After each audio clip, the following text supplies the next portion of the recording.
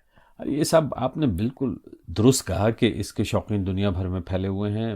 میں لندن میں، جہاں ہم یہ پروگرام اس وقت ریکارڈ کر رہے ہیں، یہ ایک لمبے عرصے سے رہتا ہوں، اور سب جب یہاں سمر سیزن ہوتا ہے، گرمیوں کا موسم، تو انڈیا، پاکستان، آس پاس سے آم آتا ہے، اور بہت عمدہ شاندار آم آتا ہے۔ اس کی پیٹیاں بکتی ہیں، 10 پاؤنڈ کی ایک پیٹی، جس میں 12-14 آم ہوتے ہیں۔ الفانسو، دسہری تو نہیں آتا، لیکن یہ کہ دوسرے آم بہت بڑی تعداد میں، کیسر آتا ہے یہاں ہاں پہ۔ کیسر آتا ہے، یہاں پہ ملتے ہیں۔ تو قصہ یہ ہے کہ لوگ یہاں جو دیسی لوگ ہیں آم بڑے شوق سے کھاتے ہیں یہاں انگلینڈ میں، لیکن ان کو یہ نہیں پتا ہوگا کہ لفظ آم کا اوریجن کیا ہے۔ اور کیونکہ ہم یہ سیریز کر رہے ہیں 10 ایپیسوڈز کی، تو ہم تو کہتے ہیں نا کہ آم کے پہلو سے ہر چیز کو دیکھنے اور پرکھنے کی کوشش کریں گے. آم کا اوریجن کیا ہے؟ مطلب یہ کہ آم لفظ تو ہندوستانی لگتا ہے، تو پھر انگریزی کا لفظ مینگو کہاں سے آیا؟ آپ نے صحیح اندازہ لگایا کہ عام جو لفظ ہے ہندی یا اردو کا وہ ہندوستانی اوریجن کا لفظ ہے. اور آپ کی اطلاع کے لیے یہ انگریزی کا لفظ مینگو بھی ہندوستانی اوریجن کا لفظ ہے. اچھا. میں نے جو تحقیق کی اس سے پتہ لگا کہ فرینچ کا لفظ مونگا بھی جو ہے وہ بھی انڈین اوریجن کا ہے. عربی کا لفظ منجا یا فارسی کا امبا، یونانی زبان کا مانگو، یا پھر اس کا سائنٹیفک نیم جینس کا نام جو ہے مینگیفیرا. جی جی، ان سب ناموں کی جو اوریجن کا تعلق وہ ہندوستانی زبانوں سے ہے. آپ جانتے ہیں کہ آم کو یورپ کی تقریباً سبھی زبانوں میں مینگو ہی کہا جاتا ہے. اس کے علاوہ دنیا کی بہت سی زبانوں میں بھی آم کو مینگو یا مانگا ہی پکارا جاتا ہے. اور اس بات پر لنگوسٹکس کے یا لسانیات کے جو اسکالرس ہیں ان میں اس بات پہ عام اتفاق ہے کہ اردو ہندی کا لفظ عام دراصل سنسکرت زبان کے لفظ آمر سے نکلا ہے. البتہ انگریزی اور یورپ کی بیشتر زبانوں کا لفظ مینگو تمل زبان کے لفظ مینگے یا مانگے سے بنا ہے. کچھ دوسرے اس کا رشتہ ملیالم کے لفظ ماننا یا مانگا سے جوڑتے ہیں، جبکہ اور دوسرے اسکالرز جو ہیں مینگو کی جڑیں کنڑ زبان کے لفظ ماوو میں تلاش کرتے ہیں. میں نے عام کے لیے عربی زبان کا لفظ منجا بھی بولا تھا، وہ ملیالم کے لفظ مانگا سے نکلا ہے. اور فارسی زبان کا لفظ امبا جو ہے وہ مراٹھی کے لفظ آمبا کی دین ہے. اس طرح آم کا سائنٹیفک نیم بھی کچھ اسکالرز کے خیال میں سنسکرت کے لفظ منجری سے بنا ہے. اچھا جی، منجری جس کے معنی ہوتے ہیں آم کا بور یا آم کا پھل یا پھر نئی کونپلیں. کچھ دوسرے اسکالرز جو ہیں مینگیفیرا انڈیکا کو مینگو اور لیٹن لفظ فیرا جس کے معنی لانے کے ہوتے ہیں مل کر بنا ہوا لفظ بتاتے ہیں. مگر پرویز صاحب یہ قصہ یہیں تک. مجھے یہاں انگریزی کے ایک مشہور شاعر، ڈرامہ نگار اور ایکٹر ولیم شیکسپیئر کی ان کے ڈرامے رومیو اینڈ جولیٹ میں کہی گئی ایک بات یاد آ گئی. یہ کون سی بات ہے صاحب؟ جی، شیکسپیئر نے کیا کہا تھا؟ What's in a name that which we call a rose by any other name would smell as sweet. یعنی نام میں کیا رکھا ہے، اگر گلاب کو کسی اور نام سے بھی پکاریں تو ویسی ہی خوشگوار خوشبو دے گا. درست صاحبو، ہمیں پیڑ گننے سے مطلب ہو یا نہ ہو، مگر آم کھانے اور اس کے بارے میں رسیلی اور مزیدار سچائیاں جاننے میں ہماری دلچسپی ضرور ہے. پرویز صاحب، دنیا کی ہر کلچر میں یہ مانا جاتا ہے کہ ایک دوسرے کو تحفے دینے سے آپس میں محبت بڑھتی ہے. سو محبت کے اظہار کے طور پر ہمارے انڈین سب کانٹیننٹ میں آم کے تحفے دینے کا چلن جو ہے وہ بہت پرانا ہے. پرانے زمانے میں تو راجا، مہاراجا اور نواب اور بادشاہ ہی ایک دوسرے کو یا اپنے وزیروں اور امیروں کو تحفے آم کے دیا کرتے تھے. مگر آج کل یہ روایت خاص اور خاص الخاص لوگوں تک محدود نہیں ہے، بلکہ آم کے عام کاشتکار بھی اور کلٹیویٹرز اور شوقین اپنے بزرگوں، عزیزوں اور دوستوں کو آم کے تحفے بھیجتے ہیں. یہ آپ اچھی بات کہہ رہے ہیں کہ تحفے بھیجتے ہیں، لیکن میں تو بہت شکایتی انداز سے آپ کی طرف دیکھ رہا ہوں. لیکن بہرحال یہ شکایت آپ سے کبھی بعد میں کریں گے. آپ نے ابھی آم کے تحفے بھیجنے کا ذکر کیا تو میرا عالم خان صاحب مجھے غالب یاد آ گئے. شاید ہی دنیا کا کوئی بڑا شاعر کسی پھل کے عشق میں اس قدر گرفتار ہوا ہو جیسے کہ غالب ہوئے تھے. بالکل پرویز صاحب، جیسا آپ نے کہا کہ ذکر آم کا ہو، اور آم کے بے حد شوقین دنیا کے لٹریچر میں ہندوستان کے نمائندے اور اردو زبان کے عظیم شاعر مرزا اسد اللہ خان غالب کا ذکر نہ آئے، یہ بھلا کیسے ممکن ہے؟ مرزا غالب آپ کھانے کے شوقین ہی نہیں تھے بلکہ اس پھل کے عاشق تھے. آم ان کی زندگی کے علاوہ ان کی شاعری کا بھی ایک اہم حصہ بن گیا تھا. آم کی تعریف میں غالب نے 33 شعروں پر مبنی ایک مثنوی در صفت انبا کے عنوان سے لکھی ہے. یعنی آم کی تعریف میں لکھی ہوئی مثنوی ایک فارم ہے اردو شاعری کا. اس مثنوی کے تمام اشعار تو یہاں پڑھ کر سنانا ممکن نہیں ہے، مگر بانگی کے طور پر اس کے چند شعر میں آپ کو سنانا چاہوں گا. مثنوی کا ذکر کیا ہے تو میری فرمائش ہوگی کچھ شعر تو سنائیے. جی ہاں، یہ پوری مثنوی تو کیونکہ 33 شعروں پر مبنی ہے مشکل ہو جائے گا، اتنا مجھے وہ یاد ہیں سارے کی شعر، لیکن کچھ شعر جو مجھے یاد ہیں اور جس میں آم کا ذکر ہے غالب کے، وہ 2-3-4 شعر آپ کو سناتا ہوں. وہ کہتے ہیں، مجھ سے پوچھو تمہیں خبر کیا ہے، مجھ سے پوچھو تمہیں خبر کیا ہے، آم کے آگے نیشکر کیا ہے. کیا بات ہے. نیشکر کہتے ہیں گنے کو یا پونڈے کو، شوگر کین کو. اور ایک اور دیکھیے، ایک شعر اور یاد آ رہا ہے کہ اور دوڑائیے قیاس کہاں، اور دوڑائیے قیاس کہاں، امیجنیشن، اور دوڑائیے قیاس کہاں، جانے شیری میں یہ مٹھاس کہاں. جانے شیری میں یہ مٹھاس کہاں، کیا بات جی، ہے، واہ۔ جانے شیری یعنی ایسنس آف سویٹنس یا بیلیوڈ. اور اسی مثنوی سے ایک اور شعر ذہن میں ہے کہ آتش گل پہ قند کا ہے قوام. آتش گل پہ قند کا ہے قوام. آتش گل کہتے ہیں فلیم آف فلاور کو. آتش گل پہ قند کا ہے قوام، شیرے کے تار کا ہے ریشہ نام. ہاں، شیرے کے تار کا ہے ریشہ نام. ہاں، اور ایک اور شعر سن لیجئے کہ صاحب شاخ و برگ و بار ہے عام. یعنی کنگ ہے اس کا، شاخ کا اور برگ کا. صاحب شاخ و برگ و بار ہے عام، ناز پروردہ بہار ہے عام. تو پرویز صاحب، غالب کی جس مثنوی یعنی مثنوی در صفت انبا سے یہ چند اشعار میں نے آپ کو سنائے، ذرا اس مثنوی کا قصہ بھی سن لیجئے. ارے ضرور. بہادر شاہ ظفر کے چوتھے بیٹے مرزا فخرو نے، جو رمز دہلوی کے نام سے شاعری بھی کرتے تھے، غالب کو ایک بار آموں کا تحفہ بھیجا. تو مرزا غالب نے ان کے شکریہ کے طور پر یہ مثنوی ان کو لکھ بھیجی تھی. دیکھیے صاحب، کمال ہے، آموں کی بیٹی کے بدلے ایک مثنوی، واہ. جی، آم کے لیے غالب کی پسندیدگی نے ان سے منسوب آم کے قصوں اور لطیفوں کو بھی لٹریچر کا حصہ بنا دیا ہے. لٹریچر پر یاد آتا ہے کہ اردو ادب کے ایک مشہور ریسرچر اور کرٹیک ہوئے ہیں ڈاکٹر عبد الرحمن بجنوری، جنہوں نے 1916 میں بابا اردو مولوی عبدالحق کے کہنے پر غالب کی شاعری کی خوبیوں پر ایک بہت عمدہ تھیسس لکھی تھی، جو بعد میں محاسن غالب یعنی میرٹس آف غالب's پوئٹری کے نام سے مشہور ہوئی. غالب کی شاعری میں دلچسپی رکھنے والوں میں عبد الرحمن بجنوری کی اس کتاب کی مقبولیت اپنی جگہ، مگر بجنوری کے قول کو جو زبردست شہرت حاصل ہوئی اس کی مثال کم ملتی ہے. بقول عبد الرحمن بجنوری، اور میں کوٹ کرتا ہوں، جی، ہندوستان کی 2 الہامی کتابیں ہیں، 2 الہامی کتابیں ہیں، مقدس وید اور دیوان غالب. یعنی الہامی کتابیں بکس آف ریولیشن، اور مقدس وید ہولی وید اور دیوان غالب. یہ بجنوری نے یہ جملہ کہا تھا کہ ہندوستان کی 2 الہامی کتابیں ہیں. تو یہ دونوں کتابیں ہی، جیسا آپ جانتے ہیں کہ ہندوستانی کلچر کا ایک عظیم سرمایہ ہے، اور ان دونوں کتابوں میں جس ایک پھل اور درخت کا ذکر کامن ہے وہ ہے آم. ارے صاحب، یہ بڑی دلچسپ باتیں چل رہی ہیں مہر صاحب. میری دلچسپی آپ سے کچھ اور جاننے میں بھی ہے، اور وہ یہ ہے کہ ہندوستانی کلچر میں آم کی جڑیں کس قدر گہری ہیں. ابھی آپ نے تھوڑا بہت اس کا کہیں اشارے سے ذکر کیا تھا. آم جس کو جو پھل ہے وہ ہندوستانی کلچر کا ایک بہت بڑا سرمایہ ہے، اور اس کی جڑیں ہندوستانی کلچر میں بہت گہری بھی ہیں اور بہت مضبوط بھی ہیں. آم یہاں کی مذہبی روایات کا بھی ایک اہم حصہ مانا جاتا ہے. ویدک لٹریچر میں اس کا ذکر سہکارا اور سہکرا کے نام سے ملتا ہے. اپنشد اور پرانوں میں بھی آم کا ذکر موجود ہے، اور وہاں آم کے درخت کو کاٹنے کی ممانعت یعنی اس کو کاٹنے کو منع کیا گیا ہے.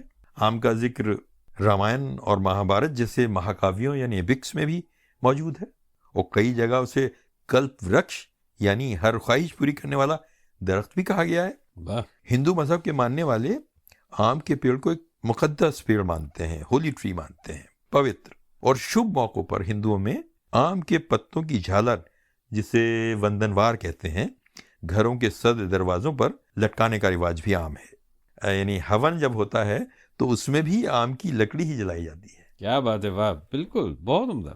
جی، میں یہ کہہ رہا تھا کہ ہندوؤں کی طرح جین اور بدھسٹ لٹریچر میں بھی آم کے پیڑوں اور پھلوں کی گریٹنس اور سیکرڈنس کا ذکر ملتا ہے. جین روایات میں دولت اور خوشحالی کی دیوی امبیکا ہاتھ میں آموں کا گچھا لیے ہوئے نظر آتی ہے، اور جین روایات میں آم کو فرٹیلیٹی کی علامت کے طور پر بھی تسلیم کیا گیا ہے. اسی طرح بدھسٹ بھی آم کو بہت مقدس اور علم اور امن کا سرچشمہ مانتے ہیں. کہا جاتا ہے کہ گوتم بدھ اپنے ساتھی راہبوں یعنی منکس کے ساتھ آم کے باغ کے پرسکون ماحول میں میڈیٹیشن اور آرام کیا کرتے تھے. یہ بڑی دلچسپ بات بتا رہے ہیں آپ مہر صاحب. پرویز صاحب، اس سلسلے میں ہم نے ہمارے دوست جو ہسٹورین بھی ہیں اور ایپیگرافسٹ ہیں اور آرکیولوجیکل سروے آف انڈیا میں ڈائریکٹر رہے ہیں، ڈاکٹر خواجہ غلام السیدین، ان سے بات کی. تو سنتے ہیں سیدین صاحب کو. قدیم ہندوستان کی تاریخ میں بدھ مذہب کی تاریخ بہت اہم ہے. اس دور کے کتبات اور سکوں کی کھوج سے تاریخ پر نئی روشنی پڑتی ہے. اس دور میں بھی ہمیں آم کا حوالہ ملتا ہے. ہندوستان کی ریاست بہار اور پڑوسی ملک نیپال کی سرحد کے آس پاس ایک ملک تھا جس پر لچھوی خاندان کے راجہ حکومت کرتے تھے۔ ہم جانتے ہیں کہ گوتم بدھ کا زمانہ حضرت عیسیٰ سے 500 سے 400 سال قبل کا ہے۔ یہ اسی زمانے کی بات ہے۔ لچھویوں کے اس ملک ویشالی میں ایک بہت خوبصورت، بہت حسین دوشیزہ رہتی تھی جو رقص میں اپنا ثانی نہیں رکھتی تھی۔ وہ نگر ودھو بن گئی۔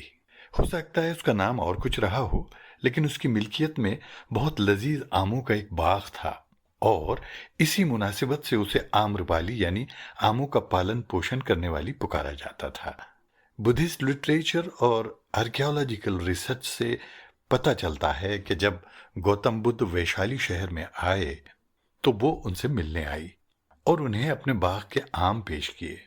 گوتم بدھ سے بات کی اور ان کی تعلیمات سے متاثر ہو کر اس نے سنگھ میں پرویش کیا اور گناہوں سے توبہ کی، اور پھر اپنا آم کا باغ سنگھ کو دان کر دیا۔ بدھ مذہب کے ماننے والوں کے نزدیک آمرپالی کا یہ واقعہ بہت اہم ہے۔ ڈاکٹر غلام سیدین خواجہ، سابق director archaeological survey of India. تو سامعین، آپ سن رہے ہیں سنینگ کی پوڈ کاسٹ سیریز عام نامہ، اس کا یہ پہلا حصہ ہے۔ میرا نام ہے پرویز عالم اور میرے ساتھ موجود ہیں مہر عالم خان صاحب۔ سنے انک ہندی اردو کے پوڈ کاسٹ کا مشہور منچ۔ پلیز چیک آور ویب سائٹ cineink.com۔ تو مہر صاحب کی خاص توجہ ہوگی کلٹیویشن پر، اور میری توجہ ہوگی عام نامہ سیریز کے ہر ایپیسوڈ میں آپ کی تفریح کے لیے بہترین گانے، شاعری، ڈرامے، قصے اور تو اور آموں سے بننے والی بہترین ریسیپیز پر۔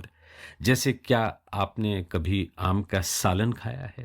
تو انتظار کیجیے، اگلے ایپیسوڈ میں وہ بھی کھلوائیں گے۔ ابھی ذرا آموں سے متعلق شاعری اور گائکی سے لطف اندوز ہوتے ہیں۔ یہ آواز ہے رما سندر ناتھن کی، جو آل انڈیا ریڈیو کی بہترین گائکاؤں میں گنی جاتی ہیں، دوست ہیں۔ عام نامہ سیریز کے لیے خصوصی طور پر آپ نے یہ کیا خوبصورت گیت گایا ہے۔